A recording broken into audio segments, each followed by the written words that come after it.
வேரோஸ் போகணுமா? பெலாரஸ்னு ஒரு நாடு இருக்கு, உங்களுக்கு தெரியும் இல்லையா? அது என்ன நாடு? Okay, 1 minute, excuse me. Job in Belarus, வேரோஸ் இருக்கு. வேரோஸ் எங்கே போனாலும் வேரோஸ் இருக்கு. அது செய்கிறதுக்கு நல்லா இருக்கும், கற்றுக்கிறதுக்கு ஈஸியாக இருக்கும். அதில் மல்டி பிராண்டட் பீப்புள் இருப்பாங்க. ஓகே, நல்ல ஆர்வம் உள்ளவங்க விருப்பப்பட்டதை கற்றுட்டு வருவாங்க. சரி, பெலாரஸ் பார்த்துங்க. ஷெங்கன் கிட்ட இந்த பக்கம் இருக்குது. பெலாரஸ் வந்து மோஸ்ட்லி எதுக்கு ஃபேமஸ்னா, அது ஒரு யூரோப்பியன் கடை, வாழ்றதுக்கு நல்ல நாடு, ஆனால் கடல் டச் இல்லை. ஓகே, எந்த ஒரு நாடு கடல், அதாவது சி டச் இல்லையோ அது வளர்ச்சி குறைஞ்ச நாடு. எந்த நாடு கடலோட டச்சில் இருக்குதோ அங்கே international business, shipping, import export எல்லாம் நடக்கும். அதனால அது ரிச் நாடு. அப்படி பார்த்தீங்கன்னா இந்த பெலாரஸ் இன்னும் ஷெங்கனில் சேரலை இல்லை. இங்கே வந்து மோஸ்ட்லி எம்பிபிஎஸ் பெரிய பெரிய படிப்பு படிக்க நம்ம இந்தியன் பாதி பேர் அங்கே தான் இருக்காங்க.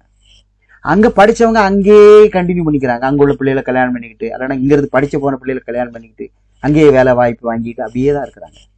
ஆனால் ரிச்சாக ஒன்றும் இல்லை. பெலாரஸ் கண்ட்ரி ரிச்சில் ஒன்றும் கிடையாது. யூரோப் போகணும், எங்கே? பெலாரஸ் போய்க்க. யூரோப் சைப்ரஸ் போய்க்க. யூரோப் செர்பியா பரவாயில்ல.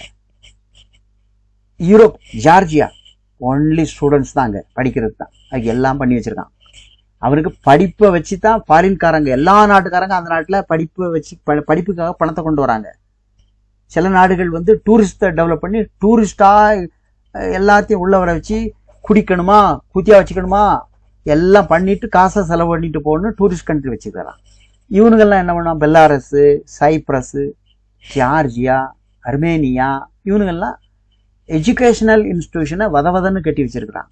எல்லாரும் படிக்கிறதுக்கு இங்கே பணத்தை கொண்டு இங்கே போடும். அப்படி வாழ்ந்துகிட்டு இருக்காங்க. அவ்வளோதான ஒழிய இல்லை பெருசாக ஒன்றும் சம்பாதிக்க முடியாது. எல்லாரும் சம்பளம் எல்லாம் $500, $550, அவ்வளோதான். 3.5 லட்ச ரூபாய்கிட்ட செலவு ஆகுது. 3.30 அந்த ரேஞ்ச். அப்போ யாராவது போனால் போங்க.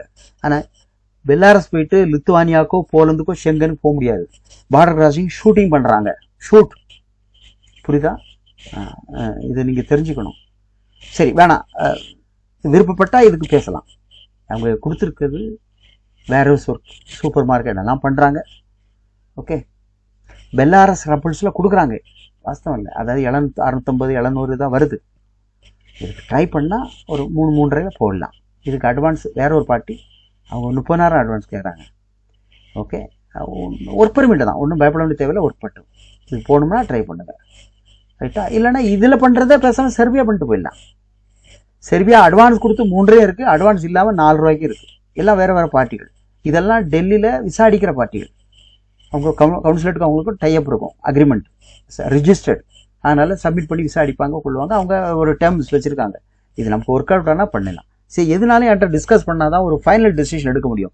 நீங்கள் ஏன் வீடியோ ஒரு 10 வீடியோ பார்க்குறீங்க, கண்ட வீடியோலாம் பார்த்துக்கிட்டிங்கன்னா ஒரு டெசிஷன் எடுக்க முடியாது.